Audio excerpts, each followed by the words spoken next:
Time ಬಂದೆ 6:45 ಆಯ್ತಾ ಬಂತು. ಫಾಗ್ ಯಾವ ರೇಂಜ್ ಇದೆ ನೋಡಿ. ಆ ಲಾರಿಯಿಂದ ಮುಂದೆ ಏನು ಉಂಟಂತ ಗೊತ್ತಾಗಿದೆ ಇಲ್ಲ ನಮಗೆ, ಆ ರೀತಿ ಫಾಗ್ ಇದೆ. ಆ್ಯಂಡ್ ಇದು ಸೋಲೋ ರೈಡ್ ಅಲ್ಲ, ನಮ್ಮ ಫ್ರೆಂಡ್ ಇನ್ನೊಬ್ರು ಬಂದು ಜಾಯ್ನ್ ಆಯ್ತಾರೆ ಬೈಕಲ್ಲಿ. ರೋಡ್ ಮಾತ್ರ ಏನು ವಿಸಿಬಿಲಿಟಿ ಇಲ್ಲ, ಮುಂದೆ ಏನು ಬರ್ತಾ ಉಂಟು ಏನು ಹೋಯ್ತಾ ಉಂಟು ಅನ್ನೋದು ಗೊತ್ತಾಗಿದೆ ಅಲ್ಲ.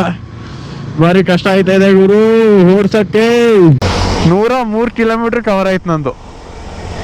ಟ್ರಿಪ್ಪು 0 ಮಾಡಿದ್ನ ಮನೆಯಿಂದ ಹೊರಟಾಗ, ಕರೆಕ್ಟ್ 103 ಕಿಲೋಮೀಟ್ರು. ನಾನು ದಾನಿಶ್ ಇವಾಗ ಎಳ್ನೀರು ಕುಡ್ದೆ ಹಾಗೆ ಅಂಗಡಿ ಹುಡುಗರ ಜೊತೆ ಮಾತಾಡ್ತಾ ಇದ್ವಿ. ಆ ಹುಡುಗರೊಂದು ಸ್ವಲ್ಪ ಚಿಕ್ಕ ಏಜ್ ರೀತಿ ಕಾಣಿಸ್ತು. ನಾನು ಕೇಳಿದೆ, ಯಾವ ಸ್ಕೂಲಪ್ಪ, ಎಷ್ಟನೇ ಕ್ಲಾಸ್ ಓದ್ತಿದ್ಯಾ ಅಂತ. ಇಲ್ಲ ಅಣ್ಣ, ನಾನು ಸ್ಕೂಲ್ಗೆ ಹೋಗೋದಿಲ್ಲ, ನನಗೆ 17 ವಯಸ್ಸು, ಸ್ಕೂಲೆಲ್ಲ ಬಿಟ್ಟು 1-2 ವರ್ಷ ಆಯ್ತಣ್ಣ ಅಂತ ಹೇಳ್ದ. ನಾನು ಒಂದು ಸೆಕೆಂಡು ದಂಗು, ಓದ್ಬೇಕಲ್ಲಪ್ಪ ಹಂಗೆ ಹಿಂಗೆ ಅಂತ ನಮ್ಮ ದಾನಿಶು ಹೇಳ್ದ. ನಾನು ಹೌದು ಹಂಗೆ ಹಿಂಗೆ ಎಲ್ಲ ಹೇಳ್ದೆ. ಬಟ್ ಹಂಗೆ ಮಾತಾಡ್ತಾ ದಾನಿಶ್ ಡ್ಯಾಡಿ ಕೇಳ್ದೆ ಎಷ್ಟಾಯಿತು ಹಂಗೆ ಹಿಂಗೆ ಅಂತ. ನೋಡ್ಬೋದು ನೀವು ಇಲ್ಲೆಲ್ಲ ರೋಡ್ ಅಗಲೀಕರಣ ಮಾಡ್ತಾ ಇದ್ದಾರೆ, ಎಕ್ಸ್ಟೆಂಡ್ ಮಾಡ್ತಾ ಇದ್ದಾರೆ ರೋಡು. TVS ಅವ್ರದ್ದು ಹೊಸ ಗಾಡಿ ಬಂದಿದೆ ಅಲ್ಲ, RTX ಹೋಯ್ತಿದೆ ನೋಡಿ, same time tiger 900 ಬ್ಯಾಕಿಂದ.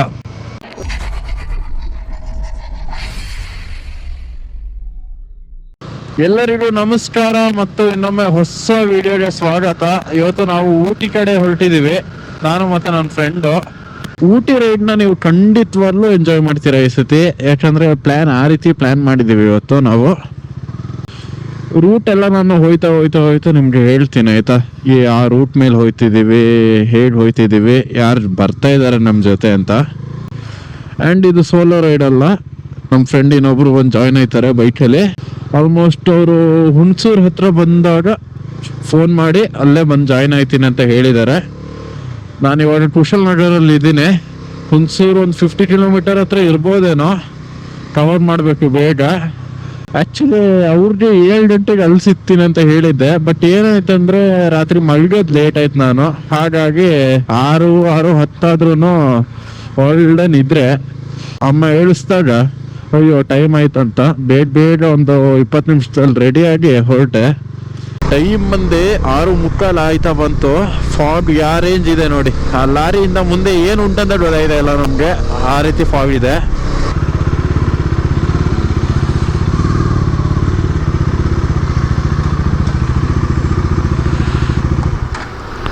Full tank. Okay, ಇವತ್ತು ಪೆಟ್ರೋಲ್ ಎಲ್ಲ ಹಾಕ್ಸಿದಾಯ್ತು. ಡೈರೆಕ್ಟು ಹುಣಸೂರು ಹತ್ರ ಹೋದಾಗ ವಿಡಿಯೋ ಮಾಡ್ತೀನಿ. ರೋಡು ಮಾತ್ರ ಏನು ವಿಸಿಬಿಲಿಟಿ ಇಲ್ಲ, ಮುಂದೆ ಏನು ಬರ್ತಾ ಉಂಟು ಏನು ಹೋಯ್ತಾ ಉಂಟು ಅನ್ನೋದು ಗೊತ್ತಾಗಿದೆ ಅಲ್ಲ. ಭಾರಿ ಕಷ್ಟ ಆಯ್ತಾ ಇದೆ ಗುರು ಓಡ್ಸಕ್ಕೆ. ಹೋಯ್ತಾ ಕಮ್ಮಿ ಆಗ್ಬೇಕು ಫಾಗು, ಇದು ಬರ್ತಾ ಜಾಸ್ತಿ ಹೋಯ್ತಾ ಇದೆ. ಏನು ವಿಸಿಬಿಲಿಟಿ ಇಲ್ಲ, ಮುಂದೆ ಏನು ಬರ್ತಾ ಉಂಟು ಏನು ಹೋಯ್ತಾ ಉಂಟು ಒಂದು ಚೂರು ಕಾಣಿಸ್ತಾ ಇಲ್ಲ ನೋಡಿ. ಒಂದು 70 ಬೇಡ, ಒಂದು 50 ಹೋಗೋದು ಬೆಸ್ಟ್. ಯಾಕಂದ್ರೆ ಆಪೋಸಿಟ್ ಏನ್ ಬಂದ್ರು ಕಾಣಿಸ್ತಾ ಇಲ್ಲ, ಕಂಟ್ರೋಲ್ ಸಿಗಲ್ಲ ಗಾಡಿ ಸಡನ್ ಆಗಿ. ನೋಡಿ ಅಲ್ಲಿ ಬ್ರಿಜ್ ಒಂದು ಹೋಯ್ತಿದೆ, ಅಷ್ಟು ದೂರದಿಂದ ಕಂಡಿಲ್ಲ, ಇಲ್ಲಿ ಹತ್ರ ಬಂದ್ಮೇಲೆ ಕಾಣಿಸ್ತು. ಅದಕ್ಕೆ ಫಾಗ್ ಇರುವಾಗ ನಾನೇ ಆಗ್ಲಿ ನೀವೇ ಆಗ್ಲಿ ಎಷ್ಟಾಗುತ್ತೋ ಅಷ್ಟು ನಿಧಾನಕ್ಕೆ ಓಡಿಸಿ ಗಾಡಿನ. ಒಂದು ಅರ್ಧ ಗಂಟೆ ಲೇಟ್ ಆದ್ರೂ ತೊಂದರೆ ಇಲ್ಲ.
ಪುನಃ ಟ್ರಾಫಿಕಲ್ಲಿ ತಡ್ಲಾಡ್ಕೊಂಡ್ವಿ.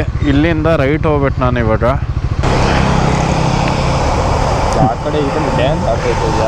ನಾನು ಅದಕ್ಕೆ ಇದು 100 ರೂಪಾಯಿನ ಕೊಟ್ಟು ತೊಗೊಂಡಿದ್ದು 2 ವರ್ಷದ ಹಿಂದೆ.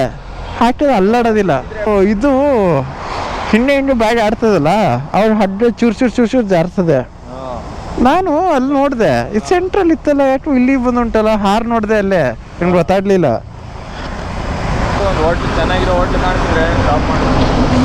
ನಿಲ್ಸ್ಬಿಡೋಣ ಅಲ್ವಾ, ಚೆನ್ನಾಗಿರೋದು ಕಂಡ್ರೆ ನಿಲ್ಸ್ಬಿಡೋಣ, ತಿನ್ಕೊಂಡೇ ಹೋಗ್ಬಿಡೋಣ. ತಿಂದ್ಮೇಲೆ ಬೇಕಾದ್ರೆ ಒಂದು ಸ್ವಲ್ಪ ನಾನ್ ಸ್ಟಾಪ್ ಹೊಡೆದ್ರೆ ಆಯಿತು ಅಲ್ವಾ. 103 ಕಿಲೋಮೀಟ್ರ್ ಕವರ್ ಆಯ್ತು ನಂದು. ಟ್ರಿಪ್ಪು 0 ಮಾಡಿದ್ನಾ ಮನೆಯಿಂದ ಹೊರಟಾಗ, ಕರೆಕ್ಟ್ 103 ಕಿಲೋಮೀಟ್ರು. ಊಟಿ ಇಲ್ಲಿಂದ 106 ಕಿಲೋಮೀಟ್ರ್ ಇದೆ. ಬನ್ನಿ ಆರಾಮ್ಸೆ ಹೊರಡೋಣ. ನನ್ನ ಅನಿಸಿಕೆ ಮಧ್ಯಾಹ್ನ 1-2 ಗಂಟೆ ಹೊರಗಡೆ ಊಟಿಲಿ ಇರ್ತೀವಿ. TVS ಅವ್ರದ್ದು ಹೊಸ ಗಾಡಿ ಬಂದಿದೆ ಅಲ್ಲ, RTX ಹೋಯ್ತಿದೆ ನೋಡಿ, ಸೇಮ್ ಟೈಮ್ ಟೈಗರ್ 900 ಬ್ಯಾಕಿಂದ. ಫೀಚರ್ಸ್ ಅಷ್ಟೇ, ತುಂಬ ಲೋಡೆಡ್ ಫೀಚರ್ಸ್ ಇದೆ ಅದರಲ್ಲಿ. ಬಟ್ ಏನಂದರೆ ಟಾರ್ಕ್ ಮತ್ತು BHP ಕಮ್ಮಿ ಇರಬೇಕೇನೋ ನನ್ನ ಅನಿಸಿಕೆ. ಬಟ್ ಗಾಡಿ ಚೆನ್ನಾಗಿದೆ ಅಂತೆ, ಸುಮಾರು ಜನ ಹೇಳೋದು ಕೇಳ್ಪಟ್ಟಿದ್ದೀನಿ. ಮತ್ತು ನಾಷ್ಟ ಎಲ್ಲ ಆಯ್ತಾಯ್ತಾ, ಉಡುಪಿ ಉಪಹಾರದಲ್ಲಿ ಮಾಡ್ಕೊಂಡ್ವಿ. ಚೆನ್ನಾಗಿತ್ತು ನಾಷ್ಟ. ಒಂದೊಂದು ಪಲಾವ್ ತಿಂದ್ವಿ ಇಬ್ರು, ಮತ್ತು ಒಂದೊಂದು ಟೀ ತೊಗೊಂಡ್ವಿ. ನಾವು ಟೀ ಕುಡ್ದಿಲ್ಲ ಅಂದ್ರೆ ನಮ್ಮ ತಲೆ ಓಡಲ್ಲ ಜಾಸ್ತಿ, ಹಾಗಾಗಿ ಸ್ವಲ್ಪ ಟೀಗೆ ಎಡಿಕ್ಟ್ ಆಗ್ಬಿಟ್ಟಿದ್ದೀನಿ ಈ 1 ವರ್ಷದಲ್ಲಿ. ಅದಕ್ಕಿಂತ ಮುಂಚೆ ಏನೋ ಟೀ ಅವಶ್ಯಕತೆ ಇತ್ತಿಲ್ಲ ನನಗೆ. ಇವಾಗ ಸ್ವಲ್ಪ ಟೀ ಕಡೆ ಮನಸ್ಸು ಜಾರ್ಬಿಟ್ಟಿದೆ. ಮೋಸ್ಟ್ಲಿ ಗುಂಡ್ಲುಪೇಟೆವರೆಗೆ ರೋಡ್ ಇರಬೇಕು ಸ್ಟ್ರೈಟು. ಮತ್ತು ರೋಡ್ ತುಂಬ ಚೆನ್ನಾಗಿದೆ. ಅಲ್ಲೊಂದು ಸ್ವಲ್ಪ ಪ್ಯಾಚಿ ರೋಡ್ ಸಿಕ್ತು, ಅದೊಂದು ಬಿಟ್ಟರೆ ಪರವಾಗಿಲ್ಲ, ರೋಡು ಚೆನ್ನಾಗಿದೆ. ರೋಡು ಮಾತ್ರ ಬೆಂಕಿ ಗುರು. ಒಂದು 30-35 ಕಿಲೋಮೀಟರ್ಸಿಂದ ಇದೇ ಥರ ರೋಡು, ಹೆಚ್ಚು ಟ್ರಾಫಿಕ್ಕು ಇಲ್ಲ, ಒಂದೇ ಸ್ಪೀಡಲ್ಲಿ ಚಚ್ತಾ ಇದ್ದೀವಿ ಇಬ್ರು. ನೋಡ್ಬೋದು ನೀವು ಇಲ್ಲೆಲ್ಲ ರೋಡ್ ಅಟ್ಲೀಕರಣ ಮಾಡ್ತಾ ಇದ್ದಾರೆ, ಎಕ್ಸ್ಟೆಂಡ್ ಮಾಡ್ತಾ ಇದ್ದಾರೆ ರೋಡು. ಇನ್ನೊಂದು 2 ವರ್ಷ ಬಿಟ್ಕೊಂಡ್ಬಂದ್ರೆ ಇನ್ನೂ ದೊಡ್ಡ ರೋಡ್ ಆಗಿರುತ್ತೆ.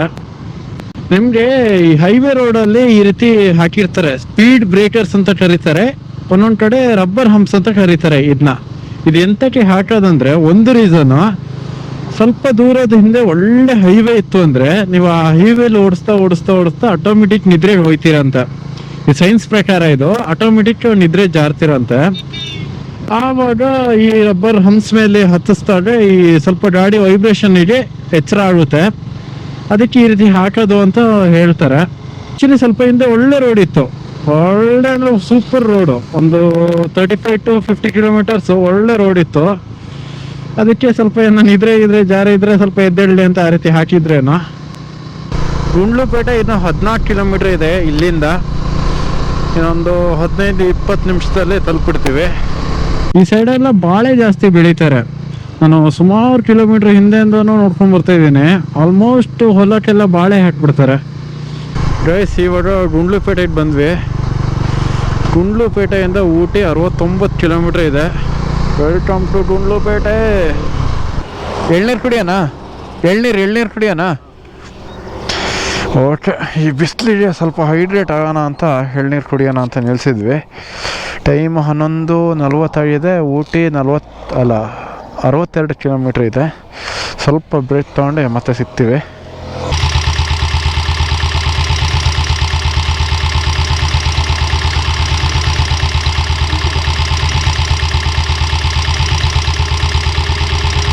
ನಾನು ದಾನಿಶ್ ಇವಾಗ ಎಳ್ನೀರು ಕುಡ್ದೆ ಹಾಗೆ ಅಂಗಡಿ ಹುಡುಗರ ಜೊತೆ ಮಾತಾಡ್ತಾ ಇದ್ವಿ. ಆ ಹುಡುಗರೊಂದು ಸ್ವಲ್ಪ ಚಿಕ್ಕ ಏಜ್ ರೀತಿ ಕಾಣಿಸ್ತು. ನಾನು ಕೇಳಿದೆ, ಯಾವ ಸ್ಕೂಲಪ್ಪ, ಎಷ್ಟನೇ ಕ್ಲಾಸ್ ಓದ್ತಿದ್ಯಾ ಅಂತ. ಇಲ್ಲ ಅಣ್ಣ, ನಾನು ಸ್ಕೂಲ್ಗೆ ಹೋಗೋದಿಲ್ಲ, ನನಗೆ 17 ವಯಸ್ಸು, ಸ್ಕೂಲೆಲ್ಲ ಬಿಟ್ಟು ಒಂದು 2 ವರ್ಷ ಆಯ್ತಣ್ಣ ಅಂತ ಹೇಳ್ದ. ನಾನು ಒಂದು ಸೆಕೆಂಡು ದಂಗು, ಓದ್ಬೇಕಲ್ಲಪ್ಪ ಹಂಗೆ ಹಿಂಗೆ ಅಂತ ನಮ್ಮ ದಾನಿಶು ಹೇಳ್ದ. ನಾನು ಹೌದು ಹಂಗೆ ಹಿಂಗೆ ಎಲ್ಲ ಹೇಳ್ದೆ. ಬಟ್ ಹಂಗೆ ಮಾತಾಡ್ತಾ ದಾನಿಶ್ ಡ್ಯಾಡಿ ಕೇಳ್ದೆ ಎಷ್ಟಾಯಿತು ಹಂಗೆ ಹಿಂಗೆ ಅಂತ. ದಾನಿಶ್ ಹೇಳ್ದ ಒಂದು 1 ಲಕ್ಷದಷ್ಟು ಆಗಿತ್ತು, ಅದನ್ನ ಹೇಳ್ದ ಅವನು.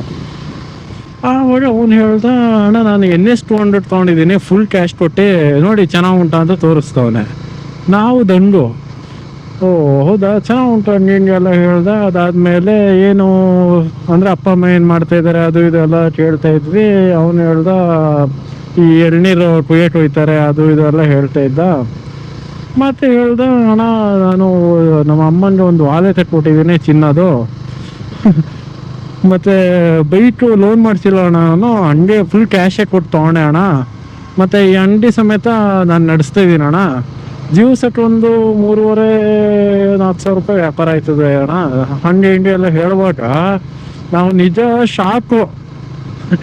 ಹೆಂಗ್ ಶಾಕ್ ಅಂದರೆ, ನಮಗೆ ಪ್ರೆಸೆಂಟ್ ಏಜ್ 20 ಇಯರ್ಸು, ನಾವು ಒಂದು ದುಡಿಯೋ ಸ್ಟಾರ್ಟ್ ಮಾಡಿದ್ದು ಒಂದು 18-19 ಚಿಕ್ಕ ಪುಟ್ಟ ಕೆಲಸ ಮಾಡ್ಕೊಂಡು ಅರ್ನ್ ಮಾಡಿ EMI ಹಾಕ್ಕೊಂಡು ಈ ಗಾಡಿ ತೊಗೊಂಡಿದ್ದು. ಅವನು ಸಮೇತ ಸೇಮ್ ಅವ್ರ ಅಪ್ಪನ ದುಡ್ಡಲ್ಲಿ ತೊಗೊಂಡಿದ್ದಲ್ಲ, ಅವನು ದುಡ್ದು ಅದ್ರಲ್ಲಿ ಒಂದು ಸೇವಿಂಗ್ ಮಾಡಿ ಅವನು ಆ ಗಾಡಿ ತೊಗೊಂಡ, ನಾನು ಈ ಗಾಡಿ ತೊಗೊಂಡೆ. ಬಟ್ ಆ ಹುಡುಗ 17ನೇ ವಯಸ್ಸಿಗೆ ಫುಲ್ ಕ್ಯಾಶ್ ಕೊಟ್ಟು ಒಂದು NS 200 ಗಾಡಿ ಇಟ್ಟವನೆ, ಪ್ಲಸ್ ಅವ್ರ ಅಮ್ಮಂಗೆ ಚಿನ್ನದು ಓಲೆ ಕೊಡ್ಸವನಂತೆ, ಅಂಗಡಿ ಮೇಂಟೈನ್ ಮಾಡ್ತವನಂತೆ, ಮನೆ ನೋಡ್ಕೊಳ್ತವನಂತೆ, ಎಲ್ಲ ಅವ್ನ ಸ್ವಂತ ಖರ್ಚಲ್ಲಿ. ನೋಡಿ ಒಂಥರ ಪ್ರೌಡ್ ಫೀಲ್ ಆಯಿತು. ಅದೇ ರೀತಿ ಎಜುಕೇಷನ್ ಕಂಟಿನ್ಯೂ ಮಾಡಬೇಕಿತ್ತು ಅನ್ನುವಂಥ ಒಂದು ಬೇಜಾರಾಯಿತು. ಬಟ್ ತುಂಬ ಚೆನ್ನಾಗಿ ಮಾತಾಡ್ತಿದ್ದ ಹುಡುಗ ಮಾತ್ರ. ಬಂಡೀಪುರ್ ಸಫಾರಿ ಕ್ಯಾಂಪು ಪಾಸ್ ಆಯ್ತಾಯ್ತಾ, ಹಿಂದೆನೇ ಕ್ಯಾಮ್ರಾ ಆನ್ ಮಾಡೋಣ ಅಂದ್ಕೊಂಡೆ ಮರ್ತೇ ಹೋಯ್ತು. ಇನ್ನೇನು ಸ್ವಲ್ಪ ದೂರ ಹೋದಂಗೆ ಚೆಕ್ ಪೋಸ್ಟ್ ಏನೋ ಇರ್ಬೋದು ಬಂಡೀಪುರದು.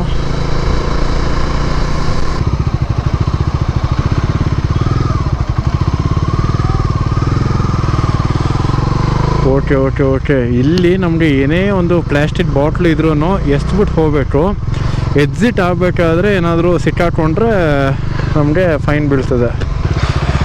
ಅಫಿಷಿಯಲ್ ಆಗಿ ಬಂಡೀಪುರ ಎಂಟ್ರಿ ಆದ್ವಿ. ಇಲ್ಲಿ ನಿಮಗೆ ಜಿಂಕೆ, ಕೋತಿ ಮತ್ತು ಆನೆಗಳನ್ನೆಲ್ಲ ನೋಡೋ ಸಿಗ್ತದೆ ಆಯಿತಾ ಬಂಡೀಪುರದಲ್ಲಿ. ನಮ್ಗೆ ಏನಾದರೂ ಅದೃಷ್ಟ ಇತ್ತು ಅಂದರೆ ನೋಡ್ಲಿಕ್ಕೆ ಸಿಗುತ್ತೆ, ಇಲ್ಲ ಅಂದರೆ ಇಲ್ಲ. ಈ ಸಮ್ಮರ್ ಆಗಿರೋದ್ರಿಂದ ಸ್ವಲ್ಪ ಎಲ್ಲ ಒಣಗೋಗಿದೆ. ಬಟ್ ನೀವು ಮಾನ್ಸೂನು ತಪ್ಪಿದ್ರೆ ವಿಂಟರ್ ಬಂದರೆ ಅಂತೂ ಫುಲ್ ಗ್ರೀನಾಗಿರುತ್ತೆ. ಮಧ್ಯೆ ಗ್ರೀನ್ ಉಂಟು, ಬಟ್ 90% ಒಣಗಿದೆ. ಇಲ್ಲಿ ಇನ್ನೊಂದು ಏನಂದರೆ ನಿಲ್ಲಿಸುವಂತ ಇಲ್ಲ. ಚೆಕ್ ಪೋಸ್ಟ್ ಆದಮೇಲೆ ಗಾಡಿ ಹತ್ತಿದ್ರೆ ನಾವು ನಿಲ್ಲಿಸುವಂತನೇ ಇಲ್ಲ ಲೆಕ್ಕದಲ್ಲಿ. ಅದು 1 ಬರಲಿ 2 ಬರಲಿ ನಿಲ್ಲಿಸುವಂತ ಇಲ್ಲ. ಏನಾದರೂ ಫಾರೆಸ್ಟ್ ಆಫೀಸರ್ಸ್ ಏನಾದರೂ ಈ ರೋಡಲ್ಲಿ ಏನಾದರೂ ಹೋಗುವಾಗ ಏನಾದರೂ ನಾವು ನಿಲ್ಲಿಸಿತ್ತು ಅಂದರೆ ಗಾಡಿ ಫೈನ್ ಹಾಕ್ತಾರೆ.